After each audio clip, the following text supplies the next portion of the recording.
It's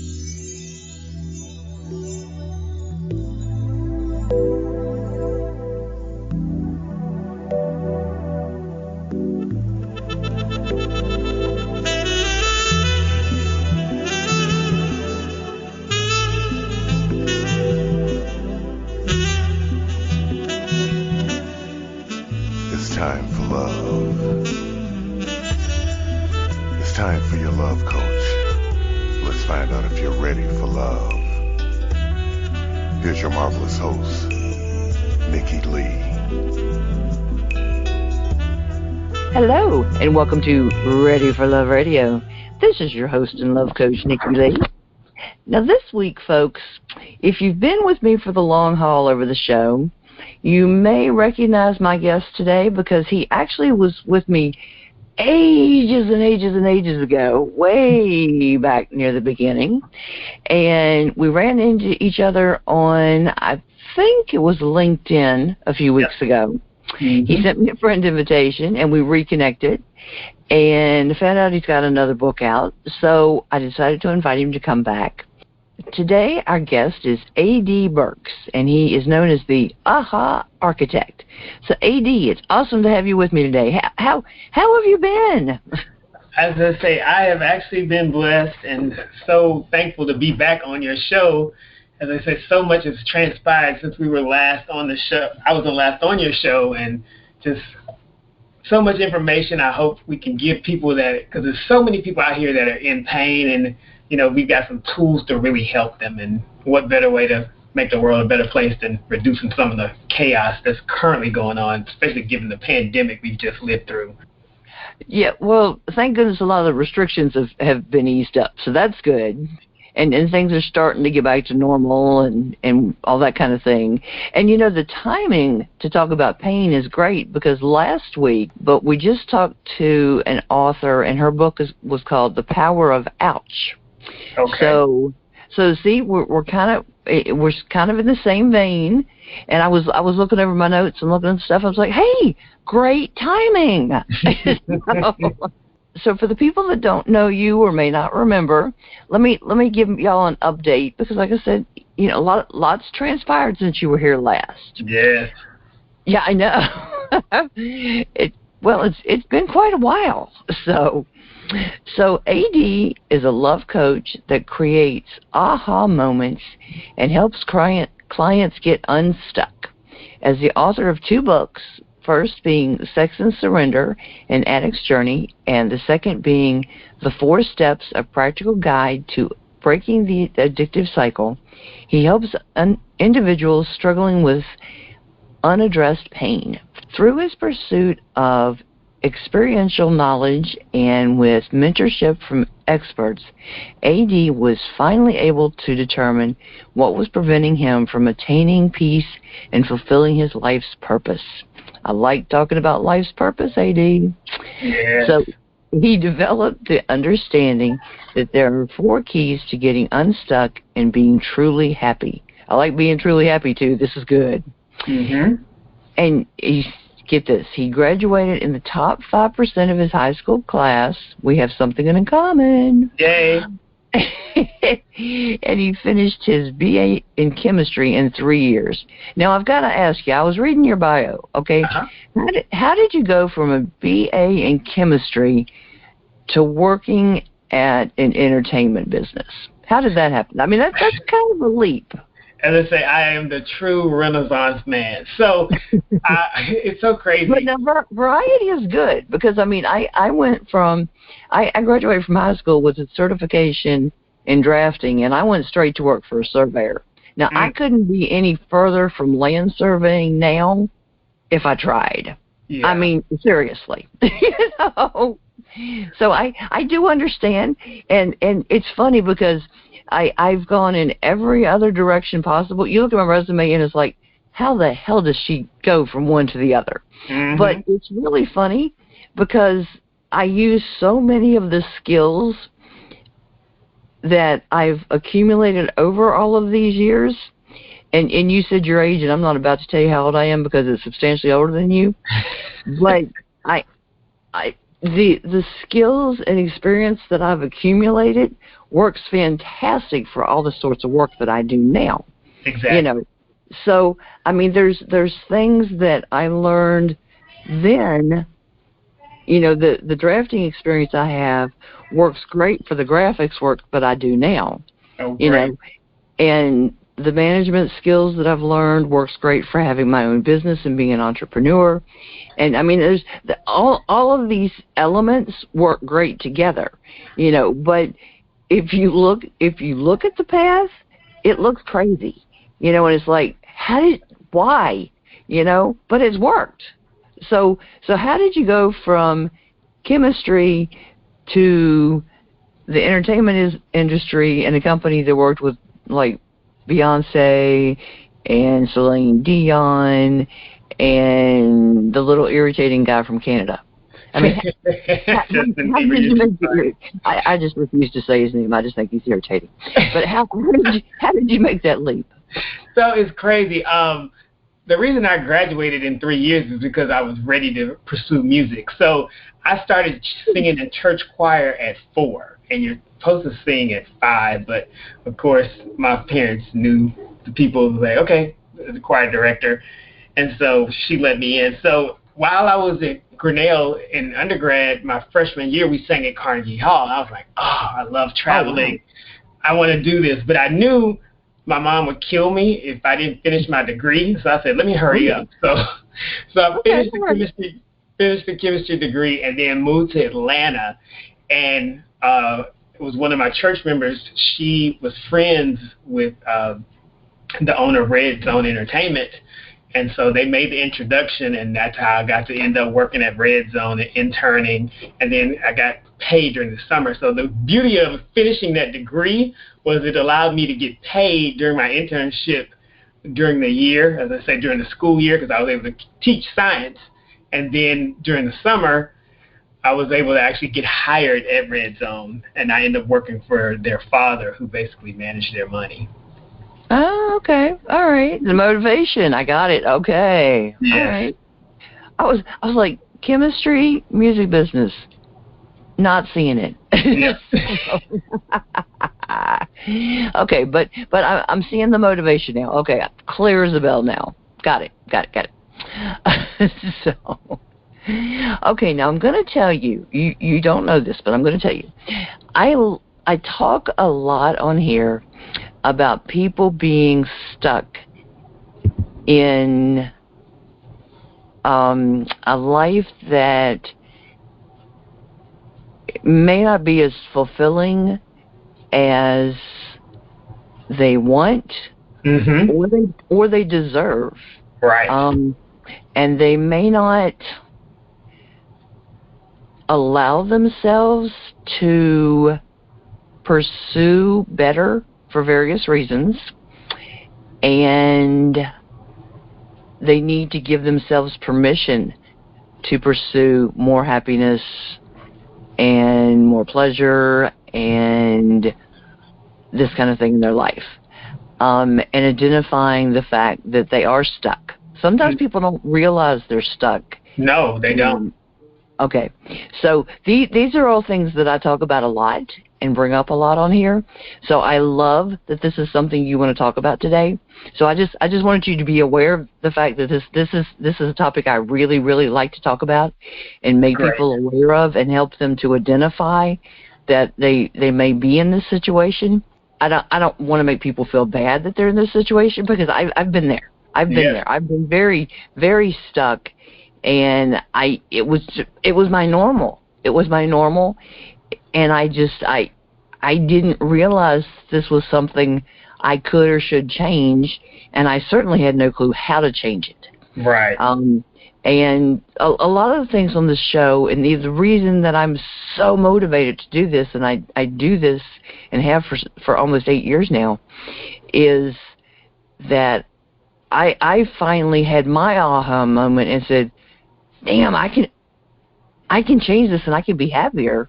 Yes. And I saw the change in my life, and I want to give this to other people, the whole pay it forward, and help other people to make this kind of change in their life. So that's why you're here, to help me do that. That's a blessing to be here to do that, because like you, I had aha moments, and once you've been in a place of being stuck for so long, and then you come out of it, you're like, oh wow, this is how great life actually can be, and right. You want to help other people get there, because you realize when you've been stuck, and you know that dark place in terms of just not really being excited about life or just going through the motions, and then you get to the place of being unstuck, and you're like, wow, this is so much great. Everybody should be able to experience this.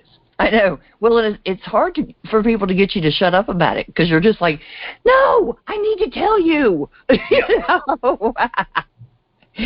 Yes. See, you get it. I thought you would get that. So I just wanted to make sure that you understood where I was coming from, like now, so that we can focus on that. Definitely. Okay. So now that we've both said aha moments, what is an aha moment for people listening that may go, what the heck are they talking about? Well, thanks to Oprah, a lot of people are familiar with aha moments. Dictionary.com defines it as a time or event experience when one has a sudden insight or realization. What I do, I call an aha moment, is basically an awakening along this journey called life, where you've been going along, and then all of a sudden the aha hits, and like, wait, I've been doing this wrong all this time, or I've been staying stuck, and I didn't have to be. Right.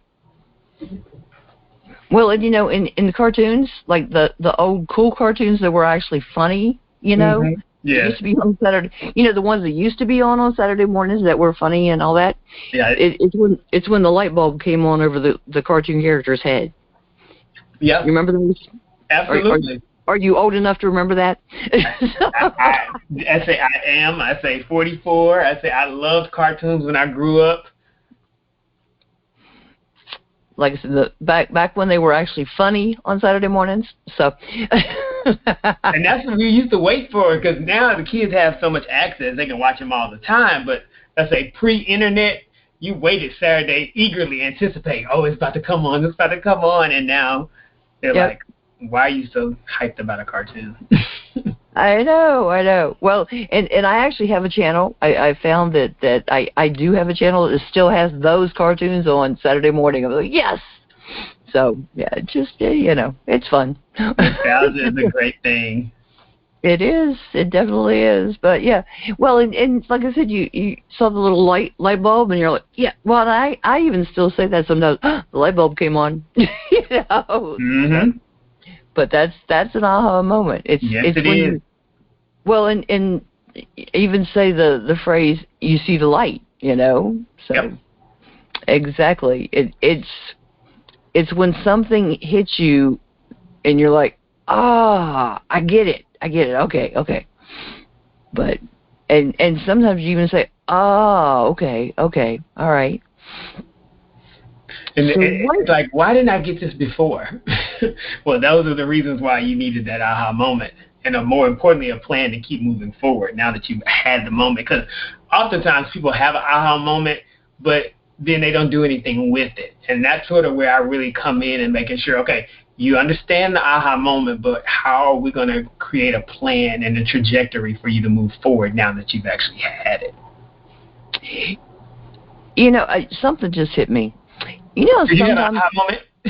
I did. That's cute.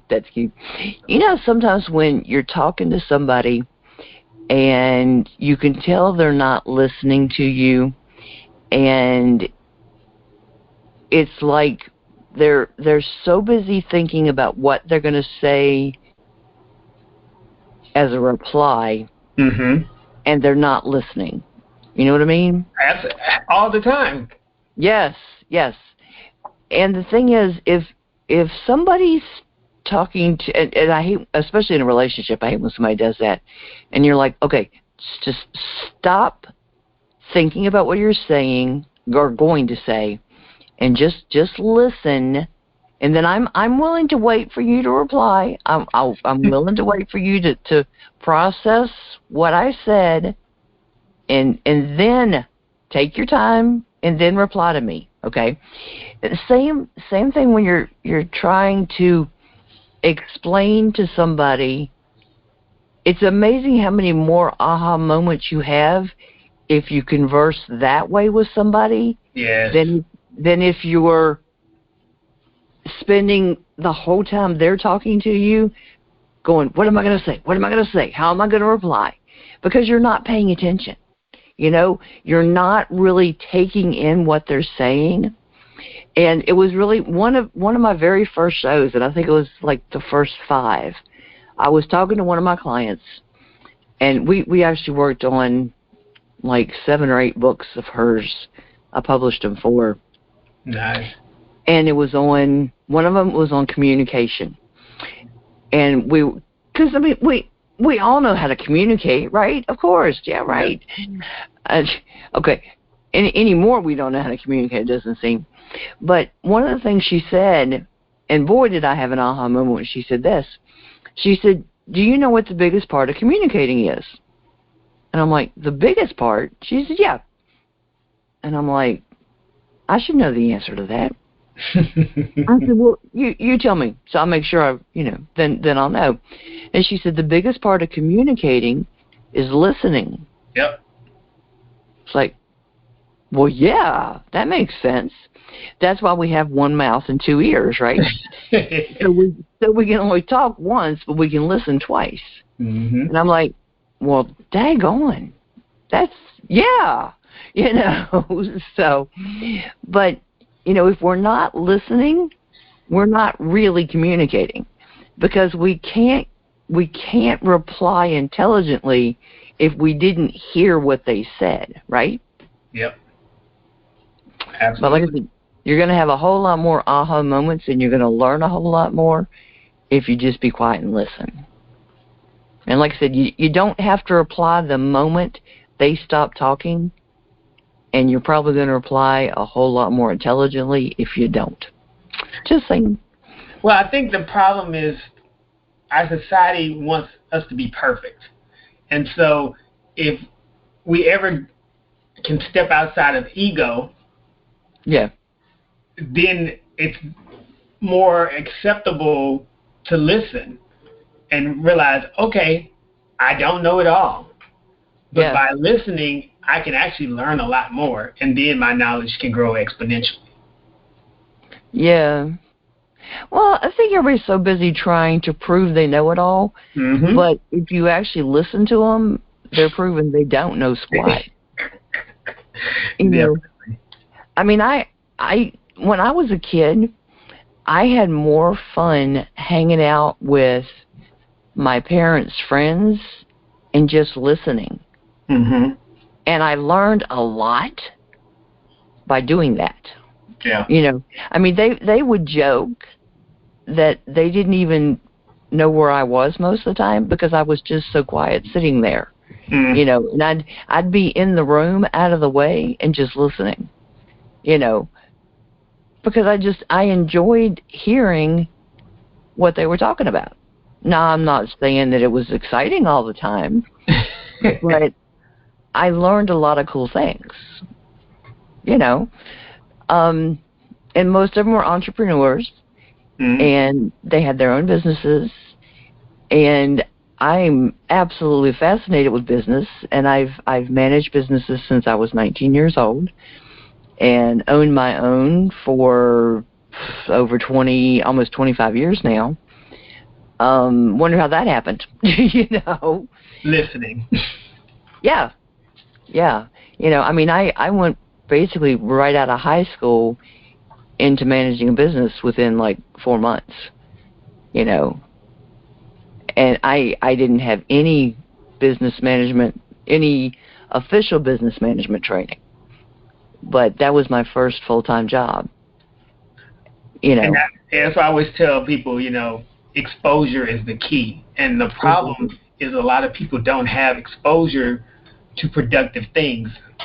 We grew up in a time where you watch TV max an hour, 2 hours a week. Now, all they do is they get exposed to television that tells you, okay, this is how you want to be. And that sort of segues back into why people are stuck. they're watching someone else's vision of what life should be versus what is your vision, who are you, and how do you actually fit into this world. Yeah. Well, they're so busy trying to keep up with this celebrity and that celebrity and that kind of thing. Yep. And the sitcoms and all this, and sports figures and all this, and it's a big lack of their own creativity. And I know, Muse, I know. He says, and meow. It's just not the same dynamic it used to be. No. There was a lot more individuality before.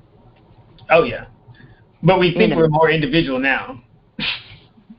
Yeah, well, and it's just and the shame of it is, you've got so many more ways and tools at our fingertips to do things now, but they're being used in so many different other ways. Like being hunched over your phone playing games all day, or playing video games all day, which I do more than my share of that. But but I don't know. It's just the ways that you choose to use things.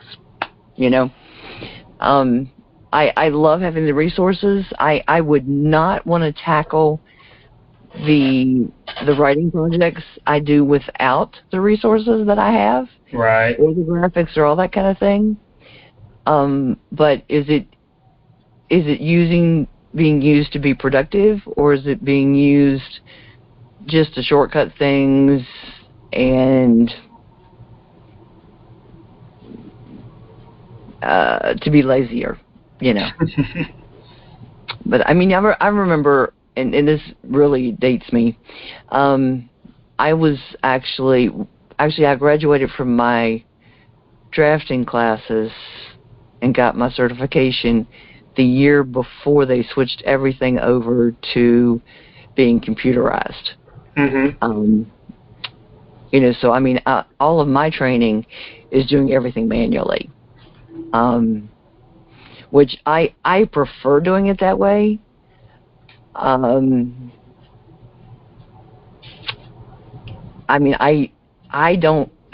got into drafting because I want it to be artistic, but I can't just draw freehand. I don't have the skills, That's why I love doing graphics work now, because I don't need the skills. I've got the computer skills, but I don't have the artistic drawing skills.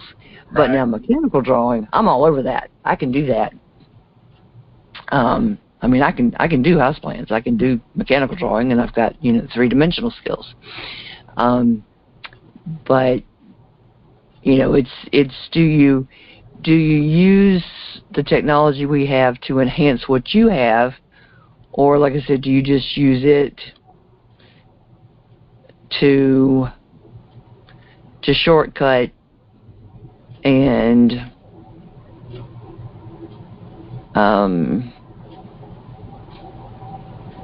don't know. I'm not coming up with the right words, but you know what I'm trying to say, right? Well, yeah, and I think it goes back to what you were saying about being creative, is in that you knew you didn't have the skills to freehand, but you were able to say, okay, this is my love, this is my passion. I'm not going to get stuck in my inability, but more utilize what resources I actually have and my passion and move forward with it. And I think that's a good point in terms of why a lot of people are stuck, is they start looking at the limitations of their current situation versus saying, okay, what do I have right now? How can I start with what I have? And that's basically what you did. Right. Not what can I do, but how can I take what I have and make it work? Exactly. There you go. See, you know what I was trying to say? Awesome. Awesome. See? Awesome. I like that. Well, that's just like I wanted to be an author for years and years and years.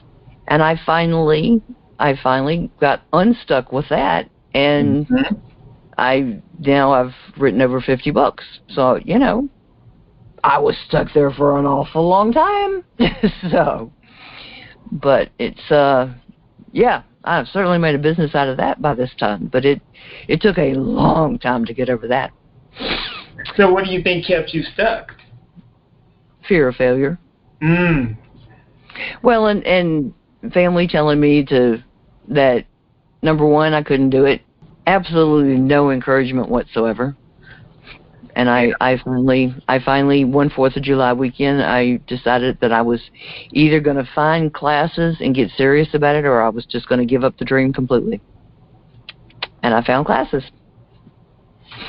And I've been doing a whole lot of writing since then. And that's great. I mean, that goes why a lot of people are stuck. It's because of fear, and then it's sort of two things: fear and then limiting beliefs because of what others. A lot of times we have self-limiting beliefs because what someone else told us versus what we actually can do and produce. Exactly. Well, and even once I had my first contract with a publisher, I wasn't getting encouragement. Mm-hmm. And so until my family's friends were impressed with it, they weren't on board. But once their friends thought it was cool, then they were on board. So their friends were coming to them saying, "This is so cool that your daughter is doing this." And then it's like, oh. So get this, okay? My dad was in the ER one day, and I went to be with him to make sure he got home safe and all this. Uh-huh. And he actually introduced me. I walked in the room. He's on the bed. Doctor's checking him out, and he says, "This is my daughter, the author." You were like, what? I'm like, okay.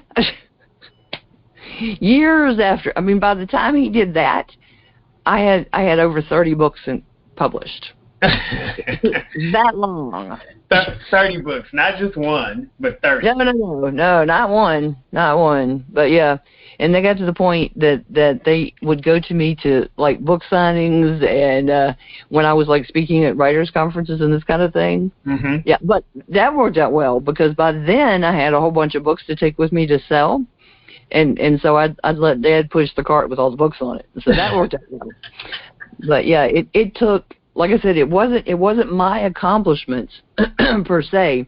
It was the fact that their friends were impressed. That got them on board.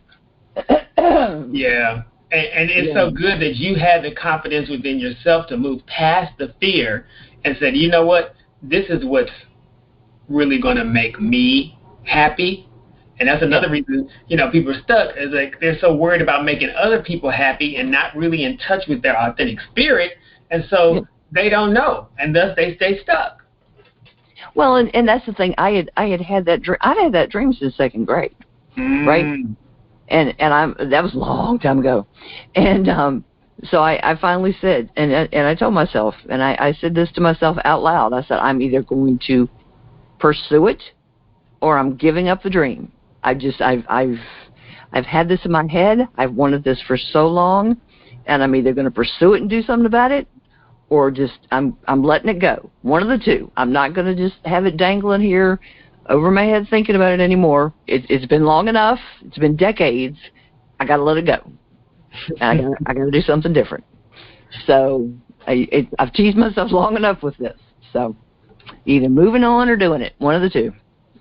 Yeah, and I think that's, again, what's really key is you being in touch with your authentic spirit. The fact that it had been there for decades and still was nagging at you lets you know this is part of my purpose. Yeah. Well, it's like this is something I need to do. Get off your backside and do it. Mm-hmm. Yep. And I found a great place that day that I could afford, that was flexible. It was classes I could do at home in my time. It had great forums, and I met people there that I've made friends. I'm still friends with them. So, yep, worked out great. But and it's funny, once you decide to pursue, your passions, your dreams, the universe meets you where you are, and it's like you say, it fit your schedule. Yeah. But you had to move past the fear. I had a list of criteria. It's got to. Well, I was working. I was working about 50 hours a week then. Mm-hmm. So to make the commitment to take writing classes, that wasn't, it wasn't simple. So, but well, and that's another great point, Nikki, in that people think, okay, well, I'm just going to go pursue my purpose. Well, sometimes it's not just I'm going to go pursue my purpose. You have other obligations. Everybody may not be in the same situation where they can just stop. But if you have this purpose that's deep inside you, you can figure out a way to make it work, and that may be your day job at the end of the night. You did at night, figuring out a way to make it come to pass, and that's great. You did that, and I think a lot of people get sort of confused in the sense of, oh, it's either or. Why is it either or? How about it's and plus? Well, I have so many people tell me, oh, I'd love to write, and I'll do it when I have time. Like, no. It's with me. It got to the point where I have to do this. I have to find a way to make this work. And the thing is, if you make finding your purpose something that waits until you have time, you're never going to find it. You'll never do it. Yeah. Yeah. And go ahead. Oh no, I'm with you. You're exactly right. You'll never find the time. And I did a video on my Instagram page where I talk about what we prioritize. And if you don't prioritize it, it's not going to happen. Right. You're not going to just sit down one day and go, oh, I have time to find my purpose today. Not going to happen. It's not going to happen. I've never had that happen. You have to literally take the time to do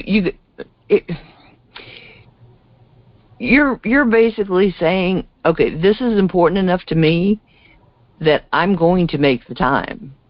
It just, because there's always going to be something else that needs to be done. There just, there just always is. Or we'll find distractions to keep us from. And that's a lot of times is like, oh, my favorite TV show's on. Well, then now you've gone from an hour, and then now you're 4 hours in, whereas you can say, okay, how are you blocking your time? And that's one big thing I'm real important when I work with clients is, okay, how are you allocating your 24 hours? We all have it.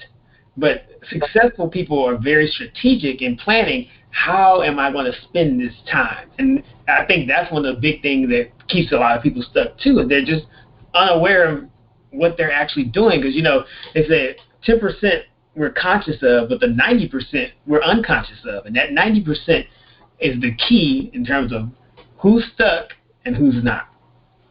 It's so funny. There have been times, and it's not so much now after I've been sick, because I have a lot of trouble focusing now that I didn't used to have. Mm-hmm. But there have been times, and I'll have people go, how many hours do you have in your day? I said, excuse me? Sorry, how many hours do you have in a day? I said, 24. And they're like, no, seriously, you must have more. I said, no, I have 24 just like everybody else. They're like, are you sure? I'm like, yeah. It's just how you choose to utilize it and what you get done and how few distractions. It cut down on the distractions and focus, and it's amazing how much you can get done in a day's time. Mm-hmm. And yes, I sleep, and I sleep normally the number of hours that you should.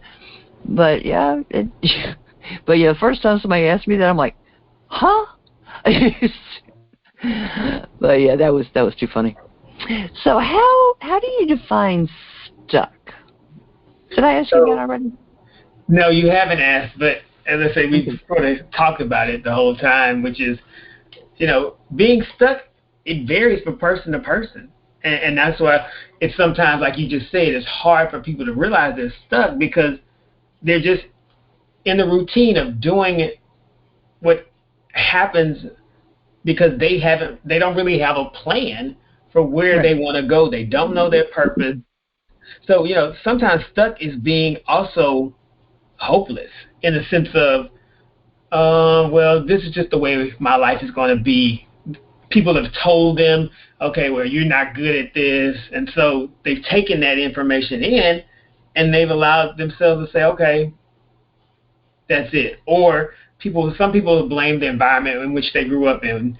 Well, I came from this place. I can never get to that. Being stuck, honestly, is a mindset. Yes. That's what stuck is. Yeah. And I don't have any way out of my current situation, but more importantly, I haven't decided to get help or insight, because that's the key about being stuck, which is why I call myself the AHA architect. It's me giving my clients and others insight about their situation that they hadn't thought of. It might be in their face, but because they're so used to their routine, they don't see it, and thus they stay stuck. Well, it's their normal. And exactly. The thing is, when it's your normal, it's hard to see. Just kind of like if you see somebody and you're around people every single day, and you could be around a person and they could say lose 50 pounds, but if you're around them every day, you're not going to notice. Mm-hmm. Because it's happening. I mean, we obviously we don't lose 50 pounds in like 3 days. You know? Wouldn't that be nice? You know, right. But actually it wouldn't, because we'd have so much, like baggy skin. But you're just not going to notice things because they happen so gradually. But it's the same thing, because if it's something we're used to, we aren't going to see, or if it's something that we grew up around. Mm-hmm. It's just what we think is normal. Right. And for us, it is, but for somebody else, it's like, wow, that's so strange, or that's so unusual, or that's so whatever, So if I think stuck is just one way that I see it is if we aren't as happy as we could be. How about that? If we aren't pursuing things that would make us happier, or if we're not striving for something to improve our situation, and I'm not talking financially. That's not. This isn't a monetary thing. Oh yeah. There's so many. What are some ways that a person could do something to change their life in a non-financial way if they were to get unstuck? So I always say purpose really helps guide that, because if you know what your true purpose is, things that are not in alignment with it, they sort of don't matter. And so you're able to get past. So for instance, I know if I might miss my favorite TV show, it's not a big deal, because my favorite TV show is not connected to my purpose. Let's go something even more. Family members. You mentioned people having grown up in environments and that were not ideal, but it was normal for them. So when you think about abuse, immediately people think physical abuse. Well, no, emotional abuse is just as damaging, if not more, because it's lasting. And so they may be stuck in a relationship that mimics the exact abuse that they experienced during childhood, and thus they're stuck, and they don't even know it. I think mental and emotional abuse, physical abuse heals, and people see it. Mm-hmm. Often they do. But mental and emotional, people don't usually see that. Yep. And it has so many lasting effects on us. Right. In so many ways, I think it's worse. Absolutely. And I don't think it's as recognized. And anytime you mess with somebody's mind, it just, I don't know. I've just seen so much destructive power from mental and emotional abuse. I really have. But our country doesn't, prioritize mental health. No. Well, and it demonizes people that have emotional and mental problems. Exactly. Which is so bad. What percent, you probably know this answer, and I don't have any idea, but what percentage of Americans are stuck? Do you have any idea? 80%. Wow. And when we say stuck in terms of doing the same routine, like going to work the same route, eating the same breakfast, and it's just, once again, why I talk about stuck being a mindset, in that, okay, this is the only way to do things, or, oh, I've always done it this way, why would I change? Wow.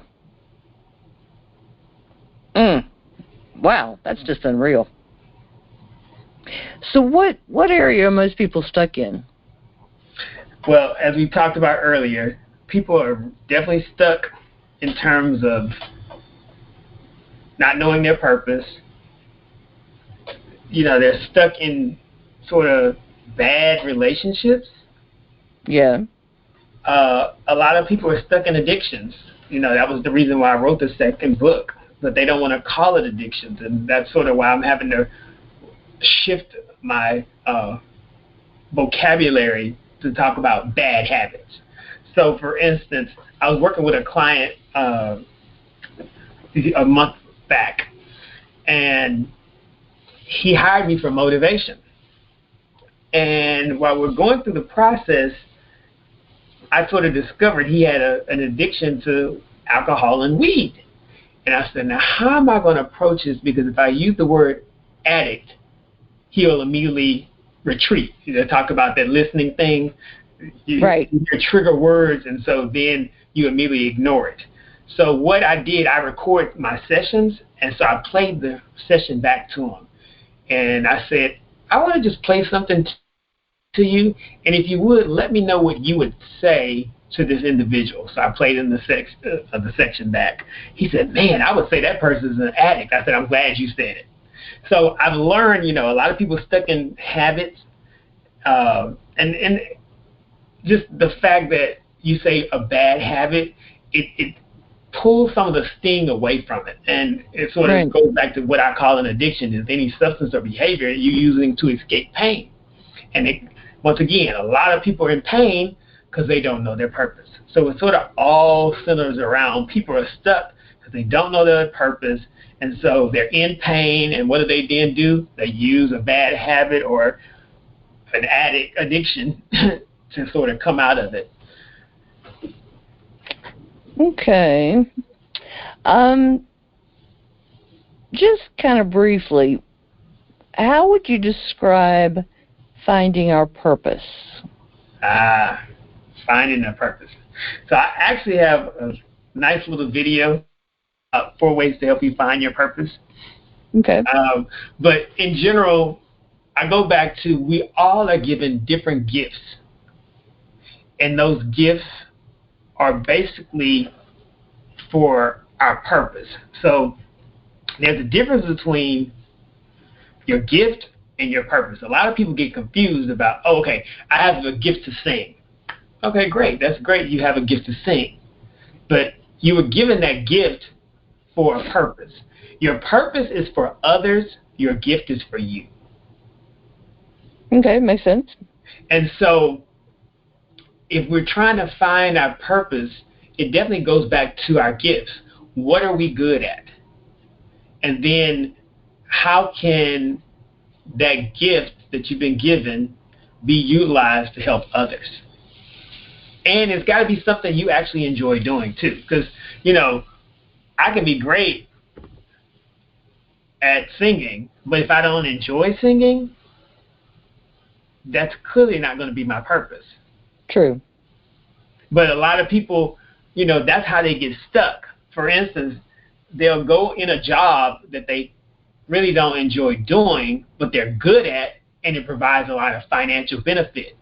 But because of the financial gain that they get and because of the accolades society gives around wealth, they're rich financially but poor purposefully and emotionally and spiritually. And that's why you find a lot of people that are making tons of money but still unhappy. And that's what we talk about, being truly happy. You're always going to be truly happy when you're fulfilling your purpose, because that's what you were sort of here for. Well, a lot of times you can find a job that fits around your purpose. Mm-hmm. I know I have found that many times since I've been self-employed and doing the stuff I'm doing now. And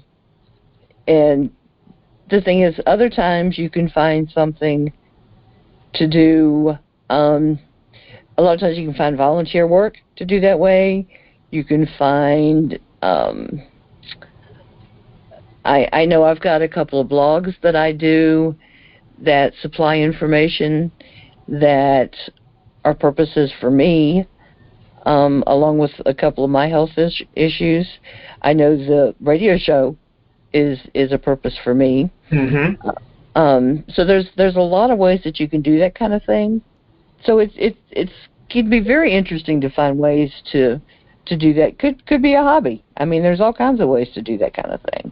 Well, or what I've always told people is, real estate is what funded my purpose, because I was good at doing development, but, that wasn't my purpose, but it definitely funded.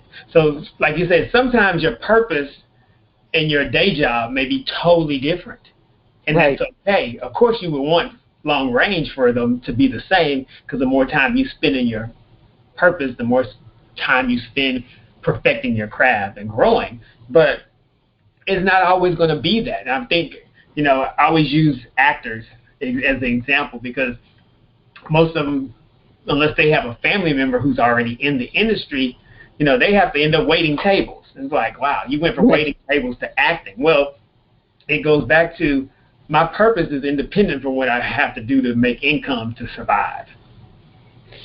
Yep. Most of them start that way. Mm-hmm. Well, the thing is, it may not, your way that you make a living may not start out as your purpose, but it may work that way over time. Right. So you never know. Mm-hmm. You never know. So, do people need to set boundaries to get unstuck? I love talking about boundaries, too. You have to. I mean, boundaries, it depends on your, the way you grew up. A lot of people don't understand healthy boundaries. So healthy boundaries include, you saying, even to those that you love, no, I cannot do this. And that may mean they get upset, but it goes back to, if you don't put healthy boundaries in place, people will constantly test you. They say you have to teach people how to treat you. And so a healthy boundary is you basically teaching a person how to treat you. And if you, well, the thing is, you need to set and enforce boundaries. Boundaries in place. How could you then not get unstuck? Because to keep you in a position that keeps you stuck. Yeah. Well, like I said, you got to set boundaries and you have to enforce those boundaries. Because if not, you're telling people that you don't really. I mean, you set them, but you don't really care about them. And if you don't care about them, they have no reason to care about them. Yeah, and you're going to get pushback as soon as you put the boundary in place, because it's abnormal. And like we've talked about this whole time, people just going as they used to do. But then when you say, okay, no, that's not. For instance, you talked about food. A lot of things have to be put in place for you to lose 50 pounds. Oh, yeah. It could be when you go out, you're not eating dessert or you're not eating the fried food. They're like, hey, what's wrong with you? This is what we always do. Yes, what we always do is what's kept me stuck being 50 pounds overweight. Yep. Well, and you, it's amazing the people that say, you need such and such. I'm like, no, I don't. No. No. And it's about, and it's not just food. It's like all kinds of different things. And it it's amazing the people that just use that phrase about stuff, you know? And it's not, this would be interesting for you, or you might like this, but it's, you need blah, blah, blah, blah. It's like, no, I don't. No, I don't. No. But yeah, it's You know, I always hear, people always tell me, oh, you need a new phone. No. I don't. This one, it rings, it sends messages, it does all the things that your smartphone does. It's just not the newest version. So, like you're saying, having that boundary of when people say you need, you need to know for yourself what you need. Now, that's what you do need. Yeah, exactly. Yeah, my mom used to say that all the time, and it was just something she was used to saying, and she's who I learned to budget from, so I knew that she didn't mean it the way it sounded, but yeah, I used to pick on her about that all the time. Let me see, what do you see with clients and people in general about self-worth? That's a big one. Self-esteem and self-worth, those are big things with people. Yeah, it amazes me how many people come to me that are stuck, and it goes back to their self-worth, self-confidence, and it's been bruised. And I talk about why people are stuck, what I call unaddressed childhood trauma. Or it doesn't even have to be childhood. Sometimes it's as an adolescent, or actually in adulthood. I look at individuals who've been in toxic marriages, and they were like, well, why would you even get into that? But their confidence just gets beaten down, and always, they feel less than their actual worth. That self-worth goes back to that first point, which is reconnecting to your authentic spirit and understanding, I'm here, I have purposes, I have gifts. That makes me enough. I don't have to have everything that this television is saying that I have. Right. So true. And so many people are stuck in that because they haven't put the boundary of saying, you know what, I'm going to turn this TV off.